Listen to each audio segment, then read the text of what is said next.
Rolling? Rolling na ba ito? Yes, rolling na Kanina po. pa yata rolling yun ah. Hindi. Rolling. Sino po ka? Action! Okay. Wow! Starstruck ako. Oh, wow. Familiar ako Tell sa mga that to Elwood the- Perez movies. But you tell that to the Gen Z. They don't know who Elwood Perez is. I'm sure there's always your movies on YouTube and there's always retrospectives about your film. Well, let's hope they watch it. I really am not familiar about what's happening. How are you these days? Okay naman. Uh-huh. Okay lang. Okay, you are 80 years old. And 80 years old. happy met. And grateful. You know. Big gap tayo. Ligaw, andun natin. Ito na buhay. Sige, ulit. Pagdating ko pala. A few moments later. Yung pagsasama namin nila film, lalo na nung kami gumagawa sa MVP na Sampaguita. I mean, kay Madam Marichu Vera Perez Macena. Ang sarap na producer din yan. Ang saya namin, mag-jamming lang kami nila Orlando na address. Ang sarap. Tsaka sila nag-enjoy sa akin kasi ako, parang ganito, I miss myself in the role. Hindi ako bata pa rin ako, di ba? Oo, young at heart. Hindi at heart lang yan talagang hindi ko, I'm an inhibitor, actually. Ganun din sila. So, you have nice memories working with Ate B. Oh, definitely. Tsaka siyempre, hit lahat ng karamihan ng ginawa namin. Pero, Talaga have you namin. seen Ate B lately? Kasi para i-recall nyo yung Darna, may Yeah. Darna na...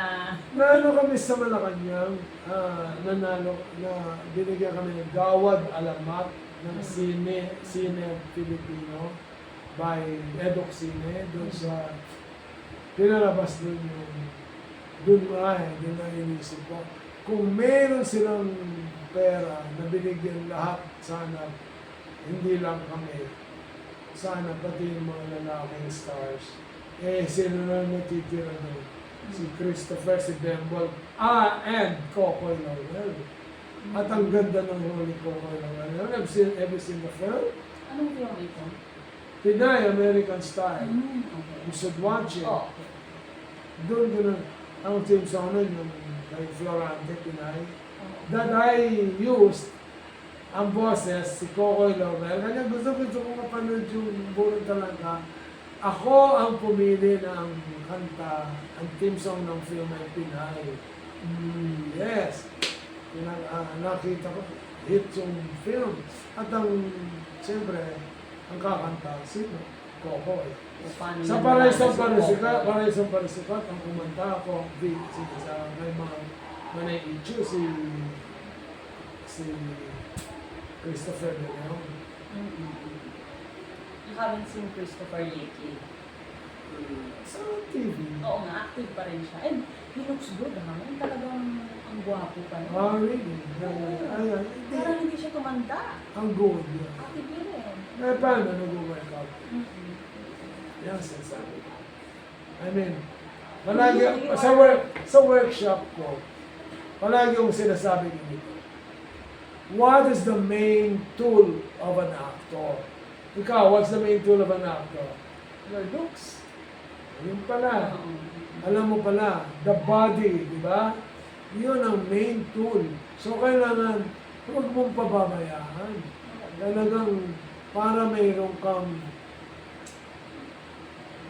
sa screen, ikaw at ikaw pa naman.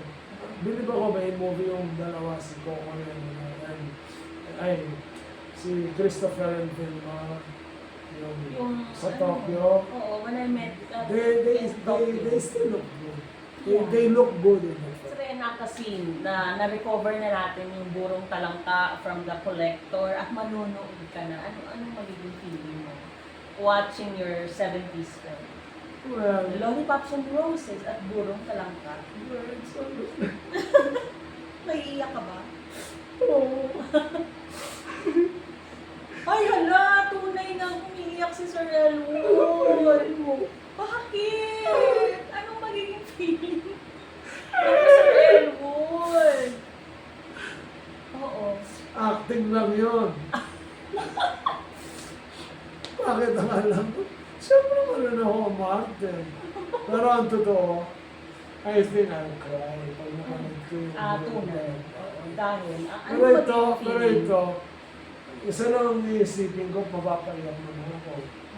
Sabihin ko lang, sabihin mo sa akin. Sabihin mo. Airport, sabihin mo. Airport. Airport. And then, Crooked Street, San Francisco. Hindi, airport lang sasabihin mo, iiyak na ako kasi I hate goodbyes and ano. Kanya hindi ako nag-travel masyado. So, yung burong talangka ba, may airport scene yun? Yes, Sorry, dito yun ba lang yung na- beginning or ending? Sa beginning. Kasi we had to, gumawa kami ng napaka-galing ng Toto Bolano. Yung ano yun. Writer ba yun? Yeah, genius Oo. din eh. Nag-isip-isip kami paano 5 months na hindi siya nagsushooting. Alam mo naman mga artista nun, honor ka, in demand ka masyado, hindi mo na ma-fulfill lahat ng commitments mo. So, ako tiyaga lang, kung kailan siya pwede mag-shooting, hindi mag-shooting sila.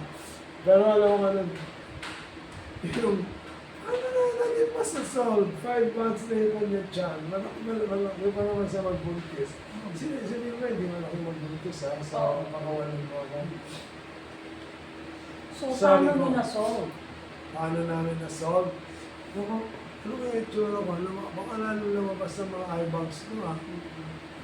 Hindi lang filmmaker, problem solver pa. Yeah, paano natin masasolve yan? Pwede na siya mag-shoot ngayon. Tapos may travel abroad pa. Mahirap mag-travel. Mag-aeroplano Kailangan ka. pa ng doctor's permission siguro yun. Hindi lang- Well, I think so. I don't know kasi hindi ko na yan, logistics na yan. Pero eto ha, pagdating mo ako, doon pakakawalan mo na ako pag nandun ako sa mismong lugar. Mag-i-invent na ako na kung ano, no, tapos to use yung mise-en-scène na. Anyways, eto. Mise en scène. Ang laki ng siya. Oh. Medyo. So, ang drama, ang ginawa niya, yung burong talangka, binaon niya. Binaon niya sa bote, dala-dala niya dyan. Kaya ba naging burong talangka yun? Hindi dapat burong talangka yun. Ay, Ano bang Roses and concept? Roses 2 sana. Pero, hindi pa ba kaya tayo pinapaalis na? Di ba? Hindi naman. Napaka-graciosa Sumisili yan. Parang Mrs. Laurel yan. Okay. So, Oo, Mrs. Laurel yan. Very, very. oh, so ano pang gusto mo? Pinaiyak mo na ako. Anong gusto mo rito? Baka, eto na ako. Kung what I preach, I practice. Di ba? Tingin mo ba? Di ba? Gusto mo ba akong mag-tumbling dito?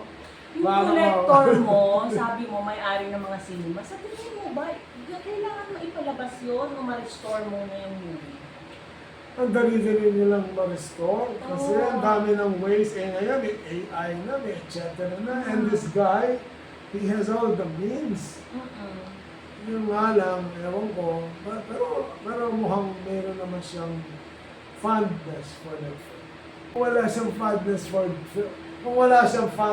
this film, hindi wala siyang fondness for this film. Tinapon niya. Hindi wala. Magkikip ba siya ng It's a Pero ako sa bagay, classic. collector. Yung movie is a classic, di ba? Sana, but it was done in the spirit of fun. It was, number one, yun ay, ang pelikula na yan was,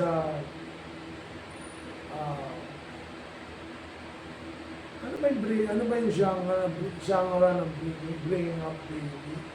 Yung genre ng mga Howard Hawks film na, like, mga bringing up baby, yung sari-saring Kulasisi. Sari-saring Kulasisi was a gender bender comedy. Ito naman, yun ang gusto kong mangyari. Nagagawa ko ng comedy, nagagawa ko ng, diba? Makagawa rin ako ng sex comedy. Yung Gina Pareño sa para sa asawa ko, makagawa ko ng ang nakwerdasan mo nga ako ulit. Pero alam mo, maganda ka. Hindi ka nag-artista. Ha? Huwag na, writer lang tayo. Sayang Sige, mag-a-appear ako sa... Sayang, dapat na-meet mo ako naman. Oo. Lahat ng gusto kong mag-artista, pwede mag-artista. Si Di ba? Luxine, ano pa rin ngayon, looking ng ano.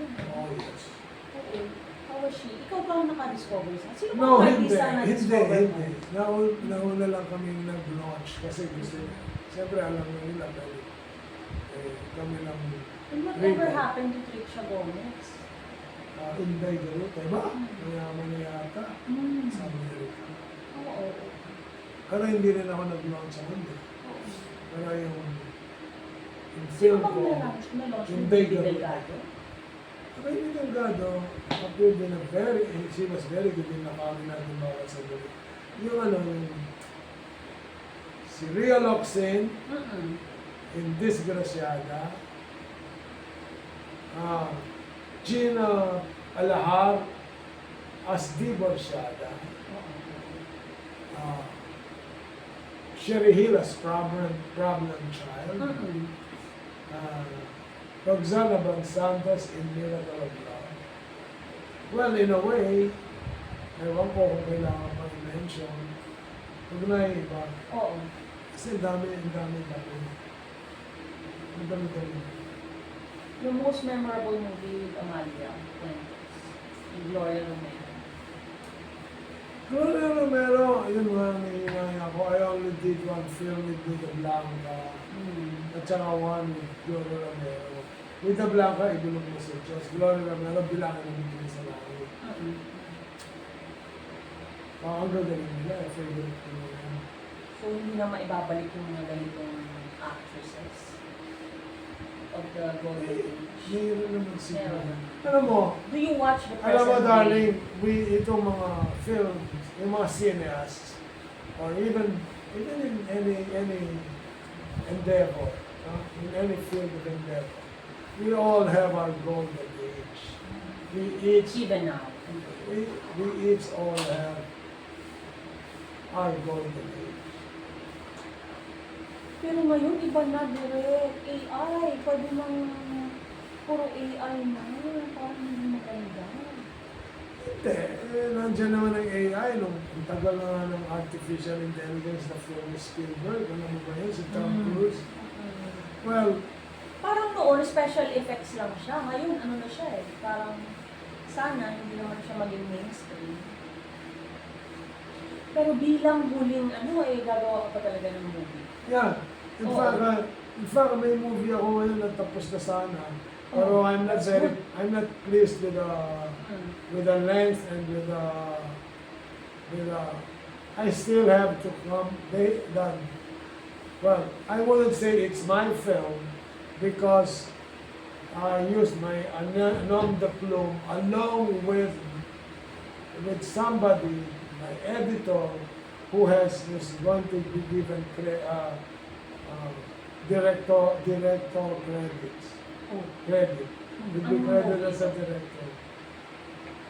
The title of the film as of now is Exegesis. Which means context. Wow, hard word. Exegesis. Yung movie ko before Exegesis was Esoterica, Maynila. Yung before that, Ocho. But Ocho meant yung ng congressman, played member ng congressman. Tayo lead film.